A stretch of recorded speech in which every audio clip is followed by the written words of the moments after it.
Hi guys, today I'll be showing you how to use emojis in your WhatsApp. Please open your WhatsApp and please go to chat with whom you like to chat or send emojis. Okay, now you can see a smiley button on the left side corner of type a message. Click on that. Okay, as you can see there is lot of emojis over here and lot of different also, that is smileys and animals and fruits and different types of sports, cars and etc.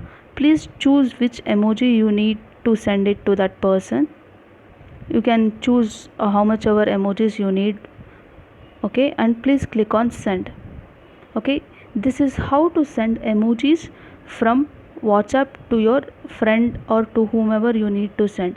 And please don't forget to subscribe to our channel to get more videos and updates. Thank you.